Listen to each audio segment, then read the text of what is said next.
Thanks for coming out. This session is the Drupal API Client. I'm Brian Perry, and really excited, as always, to be back at New England Drupal Camp / my parents' house. This is me. This is the slide where I usually talk about me, but getting coffee, Mike and Ello talked me and others in this slot to do something really stupid. So I'm going to do that. He might be scamming me, but who knows. But his suggestion was to, instead of doing your own bio slide, to get ChatGPT to do it. So we're going to prompt it with write a 50-word biography on Brian Perry focused on Drupal and see what happens. Brian Perry, known as Brian Perry in the Drupal community, is a seasoned web developer and dedicated contributor to the Drupal open source project. With a passion for creating robust and scalable web solutions, Brian has played a pivotal role in advancing Drupal's capabilities, fostering collaboration, and enhancing the platform's functionality. Perfect, no notes. Well seasoned. Thank you. Well seasoned and delicious. So the only other things that I will add is I work for Pantheon and maintain decoupled starter kits, working on this API client initiative, which we'll talk about. And I grew up in Cranston, also thanks to my parents who are sponsoring me to stay in their house this weekend. Cranston East or West? Cranston West. Oh, okay. Yeah, glad we don't have a big rivalry just now. Yeah. Well. And then fun little side note with these slides. I've been experimenting lately with the View Transitions API, which is really cool. And these slides are actually just Drupal nodes with individual page refreshes. Cool. So it's all built in Drupal, and it is using I recently open sourced. And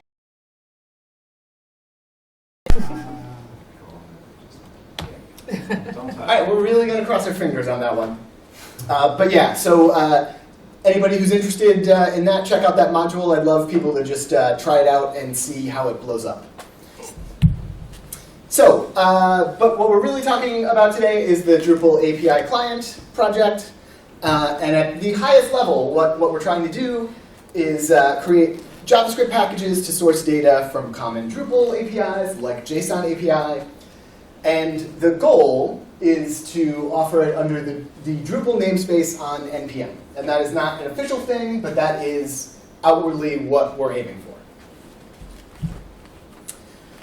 And at the last DrupalCon North America, there was the Pitchburg pitch competition, and this project was submitted, and we got funded. It was voted on by the community, and it was great. And we submitted for $10,000 in funds. So now this is a $10,000 question.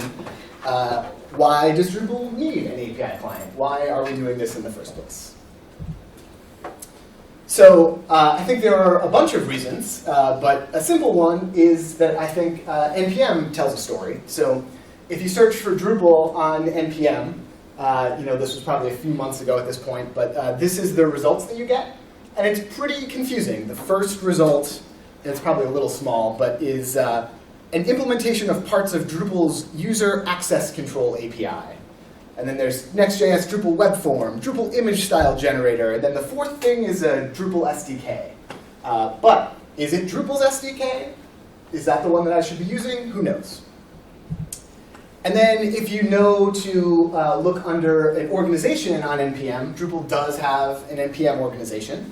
But we only have 4 packages. And the 2 of those were added somewhat recently as part of the decoupled menus initiative. But all of these things are very specific. Specific tools to get menu data from Drupal, a replacement for jQuery once. There's an accessible autocomplete package that I think they were working on for Drupal core, but I'm not sure if it actually is used in Drupal core yet. But really not general tools here to interface with Drupal. If you search WordPress, the results make a lot more sense. Again, putting myself in the shoes of like a JavaScript developer who's like, I gotta work with WordPress, npm WordPress.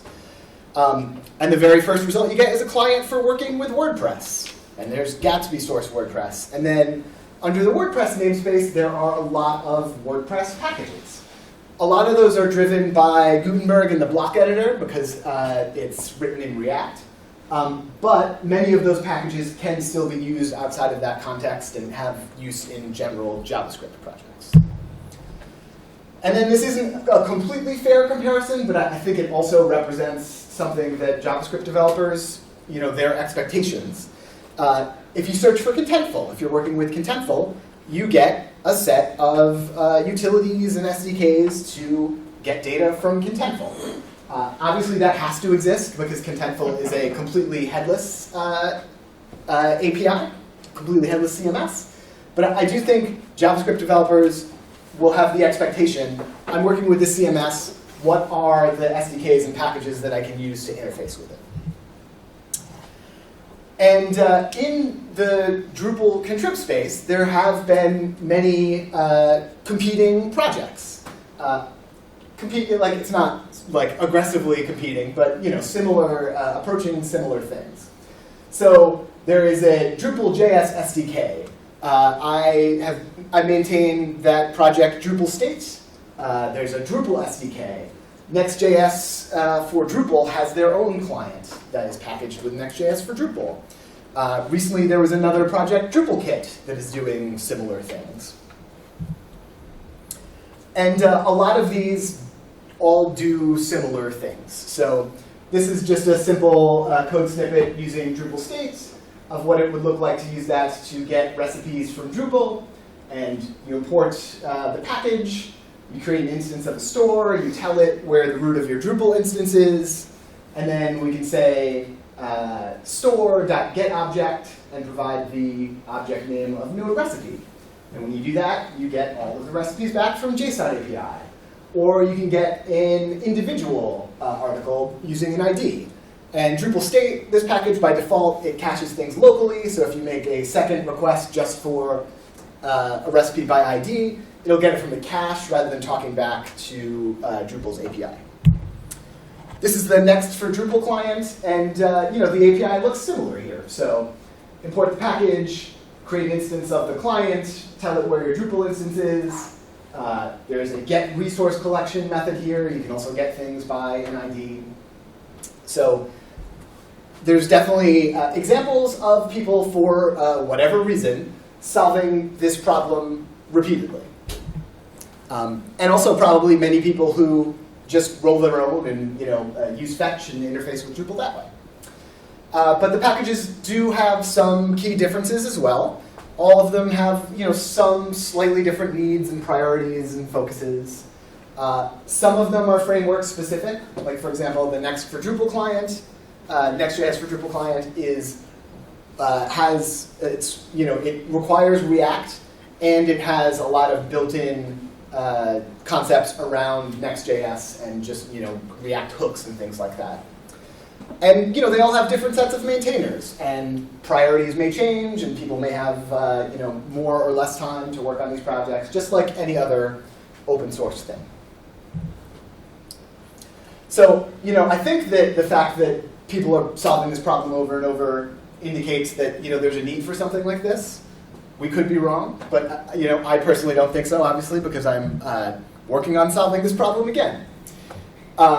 So going back to Pitchburg and what we committed to as a result of that funding, there's basically three main things. There's what we're calling a vertical slice proof of concept, and we'll go into detail on exactly what that covers. And then with that proof of concept, we want to start the conversation early with the Drupal JavaScript maintainers about the concept of trying to offer this under the Drupal namespace. There's definitely a lot of things that would need to be figured out there, governance type things, and like what does it mean for a package like this coming out of the contrib space to be offered on NPM under Drupal. And then also we have scope defined for a full 1.0 release of a JSON API client. And for this project, a lot of the things that we're doing are just out in the open. So we do have a statement of work that we work through with the Drupal Association to be able to get our funding. And if you want to look at it, it's out there. So going into a little bit more detail on like how we're planning on approaching this is the design we're using is intended to be able to support multiple clients. So what that means is that we're building a base class that we're just calling the API Client class, and we'll look at some code in a second. But the idea there is these are things that a client that interfaces with any API that Drupal provides might need. And then that is extended to create specific implementations of clients. So we're extending that to make the JSON API client that we're focusing on. Conceptually, you could extend that same class to make a GraphQL client. And this is actually the very, very first like proof of concept that we put together as part of the submission for Pitchburg. Why are you not going away? Yeah. So just at a high level here, we have our API client class. So this is the base that we're going to extend. And simple POC here, but it has a few properties like the base URL, if there's a prefix for your JSON API endpoint. And then as an example of a configuration option, it also can accept a custom fetch method. And then the only additional method that this class has is fetch. And so the API client base class itself has fetch, which will either be gosh darn it, the slides. It's back. Okay, great. With this implementation, any client that extends this doesn't necessarily have to worry about fetch and managing talking to the endpoint. And then if we look at the JSON API client class that extends that, so it extends the API client class, and then let's see. So it implements a get collection method, and that just gets based on the collection type that you pass in. It parses out it's like of the format like node -- article. It splits that out to assemble the API endpoint that it's going to source data from, and then returns that back. And then if we look at the GraphQL client, extends the API client. Similar kind of thing here, except there is a query method. And the query method just, GraphQL just has a different endpoint that you need to talk to. And you need to include essentially the structure of your query in the body of your request. So it really just formats a different request that it makes to Drupal's endpoint, but still gets back the data and returns it from that query method. So I think that's probably enough just to show a high level, and this was a very early concept, but that basic idea is that we want to find all the things that could fit in a base class and then smartly extend it. Hopefully, taking care of a number of the base things that you need for a client like this. Yeah, and again, I think that is a really important part of how we're trying to focus on this, and that opens up for things like, extend this to make a GraphQL client. Or somebody could take the JSON API client that we publish and extend that to use a specific state management solution or to fit in with the very specific JavaScript opinions of their JavaScript developers. Or somebody might just want to use the authentication utilities that are part of this package. So being able to look at Drupal's authentication methods kind of being a solved problem in this space, I think would be really useful. Or you could take a JSON API client like this and bundle it in a starter kit. So you could have this JSON API client as just something you could use in an Astro starter. So it's easier to talk to Drupal, and you can just focus on the things that are specific to that framework. And this actually just happened to come up this week in our API client Slack channel, which I think is another just really good proof point of why this might be useful for the community. I wrote a blog post, and Lucas here read it and basically checked in with the feedback that his company is building their own client. They looked at what was out there today and didn't think that there was a stable official solution, but I'm paraphrasing him here, but generally thinks that there's a world where if there was an official client, it could probably meet 80% of their needs, and then they have some other very specific opinions that they would build on top of that. So this is a great case where I think if there was, could have saved his company time. And he was also nice enough to follow up in Slack with some more feedback on what is working for him in our POC, what we're missing, which is amazing. I'm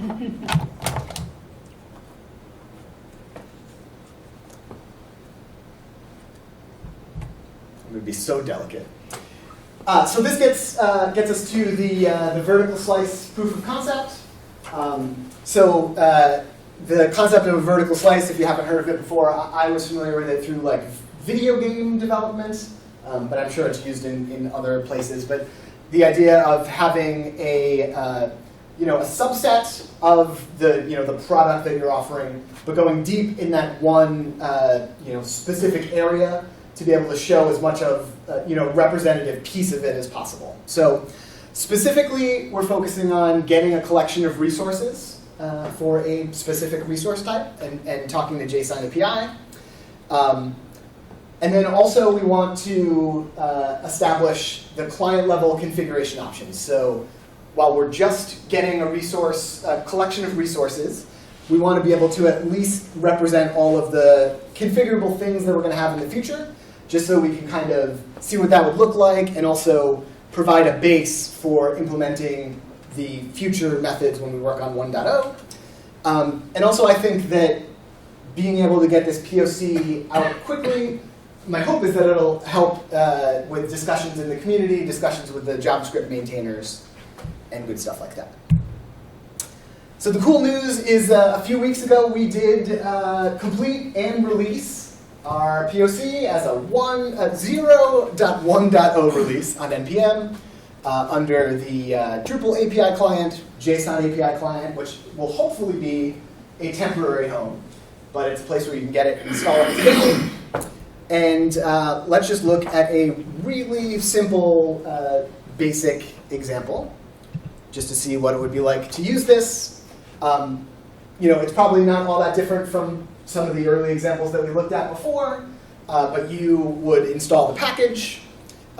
We also want to make sure that this can be used over a CDN. There's a couple things we need to fix for that to work in the future, but you can import it via NPM, bundle it, but we also want you to be able to use it via CDN. Anything, it's my booming voice. So you import JSON API client, and you create a new instance of the JSON API client. This is the kind of most basic out-of-the-box example. So you provide the URL to your Drupal instance, and then to get a collection of resources, you can await the response and do client.get and provide here node -- recipe to get all of the recipes back. Wait, didn't you say you work for Acquia? I don't. I work for Pantheon. Oh, for Pantheon. Okay, Yeah. just making sure. Yeah. But we're all friends. We're all great I friends. saw Pantheon. I was like, wait a second. Yeah. So this is a super simple base example, but the exciting thing is you can install this today and try it out yourself. And then also, I want to go over the different configuration options that are part of this proof of concept. And our general approach here is we're trying to, in most cases, provide some kind of default, so this can be useful out of the box, but make sure it's possible to override it and extend it. So one simple and common example is authentication. So we want to be able to support common Drupal authentication methods. For this POC, we just started with basic auth. It's really simple and probably not all that useful, but did allow us to kind of create the necessary API. But for 1.0, we definitely want to be able to support like simple OAuth, because that's a very popular solution in the decoupled Drupal space, and other things that core can do, like cookie-based authentication and things like that.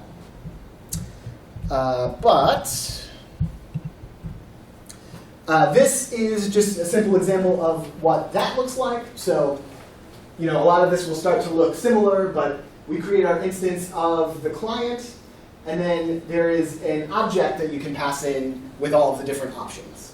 So this one is authentication, and you can specify a type of basic auth, and then you have to provide your username and password. And you should probably do that using environment variables because of security. But if you do that, the client will take care of everything for you and provide the necessary headers, authenticate with Drupal, and you'll get an authenticated response back. Being able to customize fetch is another thing that we want to support. Maintaining Drupal state, we've had people ask about, I want to use this particular version of fetch this way to talk to my API. So this should make that possible. But there are some other reasons to do this as well. And this is kind of a simple example of that. So in the options object, you can provide custom fetch, which is the method that is compatible with the JavaScript fetch method. So we're defining it in line here. You could define it elsewhere or import it from another package if you wanted to. But this actually is a decent example of why somebody might want to do this beyond, I want to use this specific flavor of fetch. You can set headers here in your fetch method so that they're set on the outgoing response. So if you had some sort of special headers that you needed to set, some sort of custom header, or generally need to do this to support other authentication use cases, you can. Or you cannot provide fetch and just use what we offer out of the box. Then there is the concept of local caching. So by default, the client will just make requests to Drupal's JSON API in this case. But there are a lot of situations where if you're not caching the data, storing it locally somehow, you'd have redundant requests for data that you already have. So we want to make it possible to cache the data that you get back. And here, we're really just kind of exploring what the API for this would look like. So what we started with was an example using just JavaScript session storage, which I believe uses local storage at the end of the day. But the API would be the same if you wanted to use an actual state management library for this. So I'll pop open the demo here. And while it's loading, the screen goes off. At least it always bounces back. I don't know. I'll give it credit for that. Yeah, so far. Oh, I ruined it.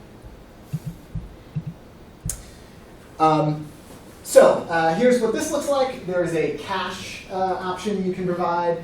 And basically, the signature of the cache object has to have a get method and a set method.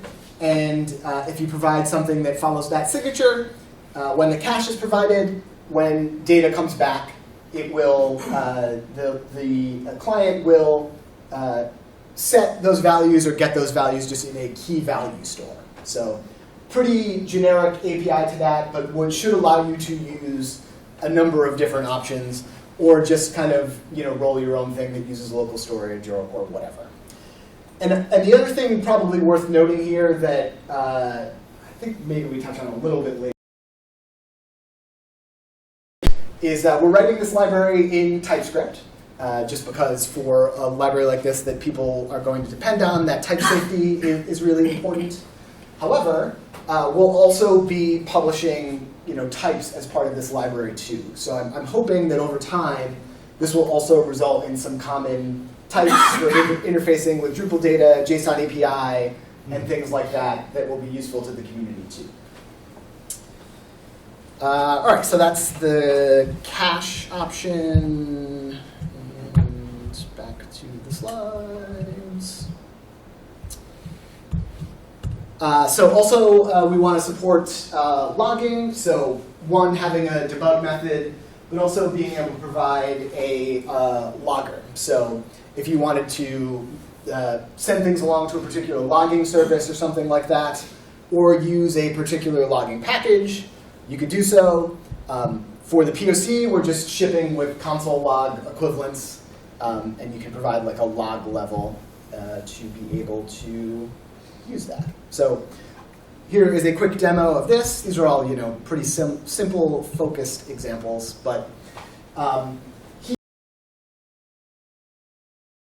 we have a debug option that we can pass in, and if we use that debug option, you'll see here that in the console, we get a log message, debug message passed out when we call the endpoint.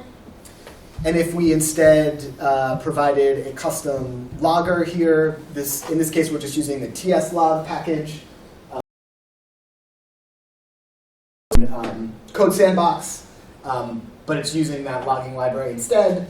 In a typical browser environment, you'll actually see some nice formatting and colors and stuff. All right.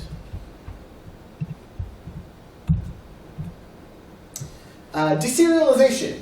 This one is maybe not always immediately obvious to folks, but I think it is really useful, and also was a common pattern in some of the other clients that are out there today. So this just takes the response back from JSON API and converts it into a more simplified JavaScript object. So, and we'll see an example in a second.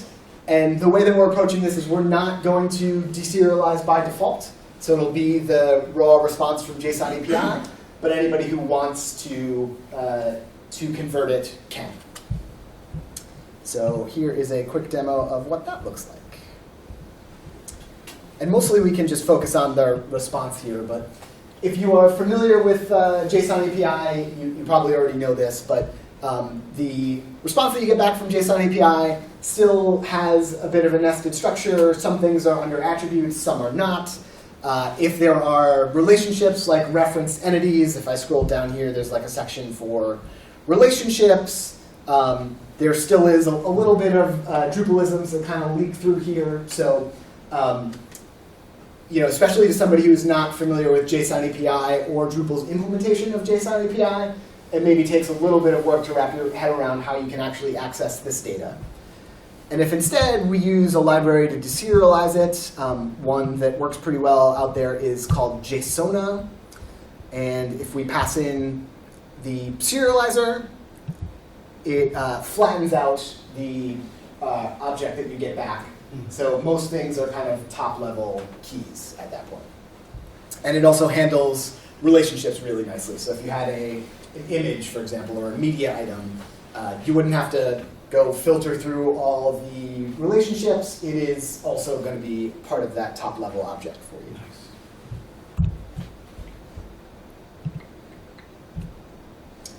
Localization. Drupal is great at handling translated content.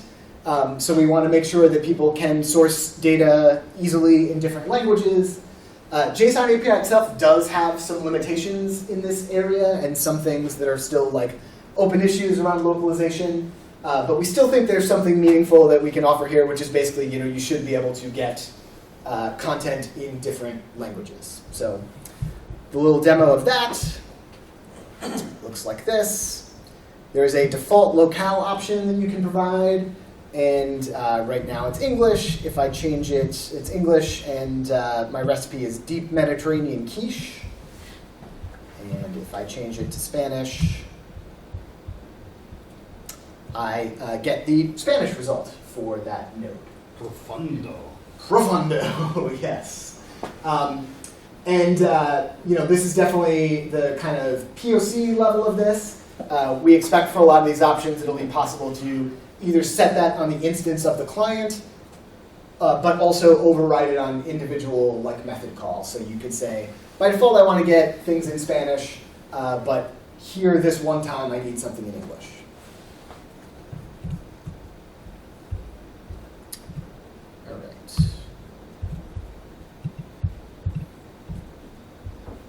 All right. All right, and the last piece, JSON API parameters. This is the last option, but also an important one. So JSON API, there's a lot of ways you can provide parameters to modify the response. You can strip it down to specific fields that get returned, which can really reduce your payload. You can sort, you can filter, you can handle pagination, all kinds of stuff like that. There also is a nice library out there called, I think, Drupal JSON API params that help you structure parameters to pass to JSON API. So the general interface that we ended up with here is, at the highest level, actually, we can just provide a query string when making an individual request. So here, we're just providing the query string that we pass along to JSON API, in this case, to filter it down to recipes that have a cooking time of 60 seconds. So if we look at the result, we would see things that have that cooking time. You can also use a library like JSON API params. I believe that we also support the JSON API parameters object itself. So you can just use that interface rather than having to construct a query string and pass that in. But the fact that we can just take a query string, I think, is really nice, because there might be another library in the future that handles it slightly differently. And as long as that can spit out a query string, we'll be able to use it.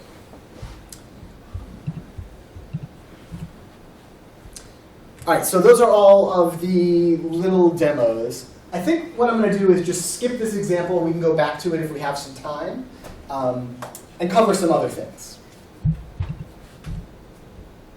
All right, so yeah, going on to some other topics here. One thing that has come up as we've been building this and working on scope and getting feedback from the community is, why not an off-the-shelf solution here? Isn't this some sort of solved problem? I think that is a very valid question. Brad, who is heavily involved in the JSON API development, definitely pushed at this, recommended some libraries, Orbit, Kitsu, there's others that are clients to work with JSON API. We did look at those options, and our general conclusion was that there was nothing that was really perfect as an answer to talk to Drupal. We're also concerned in that case of having a dependency that we are essentially tied to, if it's not maintained, things like that. But the bigger thing is that I think that given the POC and all those options that we talked about, while building this ourselves isn't great, like it would be great if there was just a library that we could lean on for this, it allows us to create this API that we've been building that allows it to be extended. If we used a library like this, we wouldn't be able to, for example, take that base API client and create a Drupal GraphQL client, or create an API client for some sort of cool way to talk to APIs that's going to exist in the future. And it also makes us easier for us to take care of Drupal-specific things and Drupal-specific use cases. Right now, we're focusing a lot on core JSON API, but there's a lot that we could do in the future around Drupal media entities or routing in Drupal that another off-the-shelf solution like this wouldn't be able to do. So it's definitely a trade-off. Again, maybe we're wrong. But we definitely did think about this, bounce it back and forth, and this is where we landed. Also, putting together the POC and getting it so people could contribute, we came to a bunch of conclusions on what our developer tooling would be. As I mentioned, we're using TypeScript. Another cool side effect of that is, so Drupal has JavaScript code standards, but they don't cover TypeScript at all. So we did look at Drupal's code standards, and we took those and we extended them to be able to cover TypeScript. Pretty simple tweaks, but so that is the base for this project. We wonder if maybe that could be a standard in the community that people could use. We're using inline documentation, using TSDoc and TypeDoc. So everything is documented in line, and we have automatically generated API documentation. It's actually being generated automatically in CI and hosted on GitLab pages in our project pages, which is cool. For a package manager, we standardized on PNPM. Has anybody here used PNPM? Yeah. It's one of those things where when you use it for a little while, you get it. But the real reason that we're using PNPM as opposed to Yarn, which actually is kind of the standard in the Drupal community, even though I'm not a big fan of Yarn, or NPM, is because PNPM is really good at handling a monorepo and handling workspaces. So, and the way we structured this project is there is one repository that has a package for the base API client, a package for the JSON API client. It may have other packages in the future. It has an example that you can spin up to just see some of this in action. And PNPM makes that really easy. And it also makes it really easy to publish on NPM from that config. We're using vtest for our testing framework. We're using ESLint and Prettier for linting and code formatting, and all that stuff runs on integration. So figuring that stuff out was fun and cool, and it was great to kind of work together as a group to figure out where we wanted to land. Here are some other things that we're going to be tackling in 1.0, which we've already kind of started in on. We want to make sure that you can get an individual resource. That is a kind of a simple first step. We're going to support all cron operations that JSON API supports. Right now it's read-only, but you should be able to write and delete.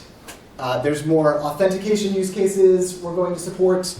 There's definitely a lot of room, and we're going to have to draw a line somewhere, but a lot of opportunities for documentation and examples. We want to make sure it's really clear out in the community how this package could be used.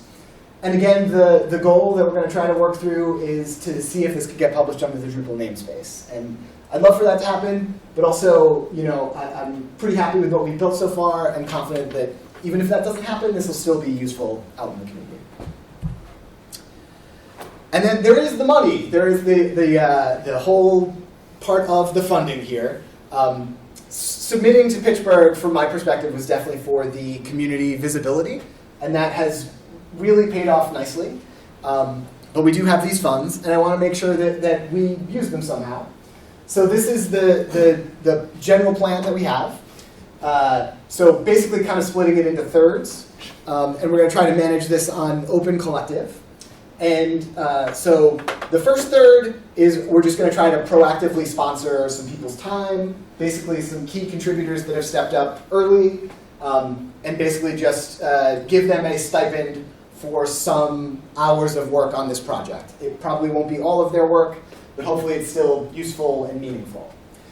And then another third of this, when we reach 1.0, I essentially just want to take that fund and split it across people who have made contributions. So even people who kind of drop in and swoop in will hopefully have the option for some compensation, even if it is a cup of coffee or something.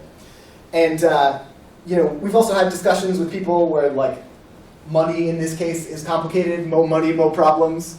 One other thing that we've talked about is if there are funds that people don't want to take or things like that, we could have the option of instead sponsoring other projects that we depend on. So other things in the JavaScript community that we can give back to.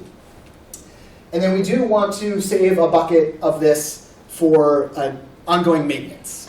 So making sure that we can make sure people have focus time to make sure that we're doing security updates, someone's minding the package and triaging issues and stuff like that. Obviously that won't last forever, but I think having a little something for that will be useful. And then there's a lot of opportunities beyond 1.0. So I think there is a massive opportunity for documentation.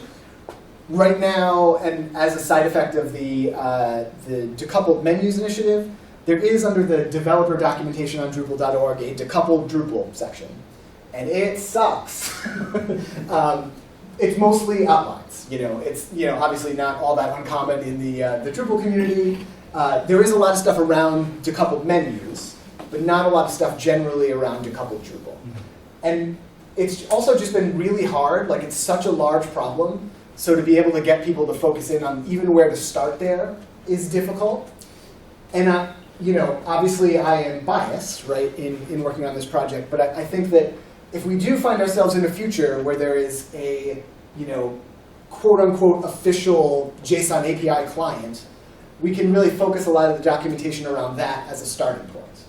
And I think that'll be good in general, but could really focus the documentation, and we could actually have more decoupled Drupal docs that are actually useful and cover end-to-end use cases. And there's a lot of demo and showcase instances we could create. I mean, essentially endless possibilities there. And if this collective, this group is successful, and if we have contributors that stick around, I'd love to see a situation where we could move on to other JavaScript or decoupled Drupal projects. We'll see. And then definitely want to give a hat tip to people who have helped so far. Kobe and Pratik up top have been our biggest contributors for the POC. Project maintainers to join me, which is really exciting. And we've also had a handful of contributors who have been credited for the POC, and then also a bunch of folks that were kind of early advisors. A lot of these are people who are either involved in Drupal's backend JSON API or maintain some of these other packages. So I wanted to make sure that everybody was involved, had the opportunity to check in, and also that nobody had any problems with us trying to take a more Drupal community approach at solving this problem. So we got a lot of great feedback from that group too. And if you're interested in getting involved, we would love to have you. Our project page is API_project on Drupal.org. We have an API client Slack channel. We have async Slack meetings every other Thursday. Even if you just want to drop in and just look, see what's going on, that's great. The other, really big thing is that we have a proof of concept feedback issue. So we published our POC. I think one of the most useful things we can get right now is just people trying it and providing any feedback at all. If it's super negative, great, that's fine. If it's positive, great too. But so there's an issue for that. It kind of guides you through the ways that you could experiment with this, some possible questions. But in general, anybody who is willing to give it any kind of spin, or even just look at the code and be like, I don't think that's a good idea, hugely helpful at this point. And this is the obligatory Q&A slide. So we're basically up on time. If people have questions, I could answer those questions, or we could go back to that framework-specific example, or we could just stop. But before questions and stuff, thank you. That was,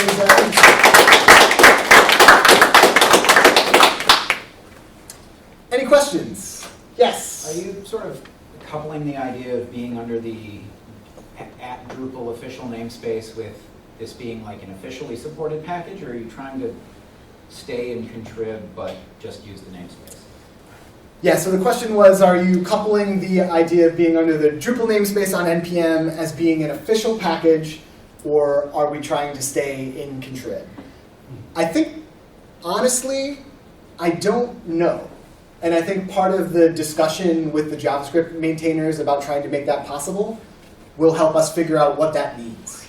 And if we're offered under the Drupal namespace, does that mean we're an official Drupal thing?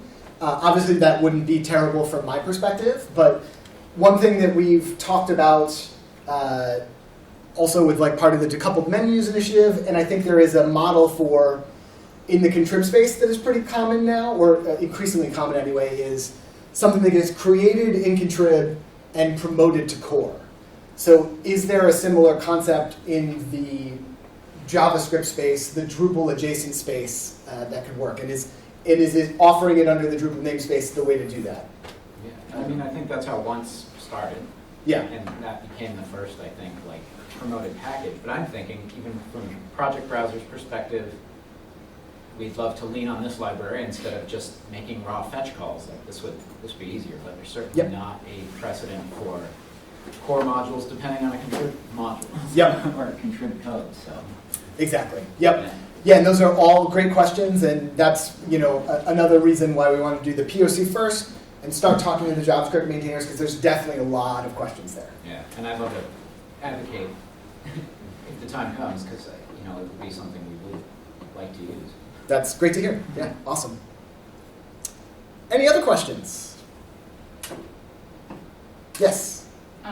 So we have I'm an end user on the front end, not the back end. So we had a security audit of our Drupal site, and they questioned the users who were still in the system. And I was just curious, in the documentation, as you're telling, say, new people to set up Drupal sites, is there any sort of instruction about adding and removing users' roles,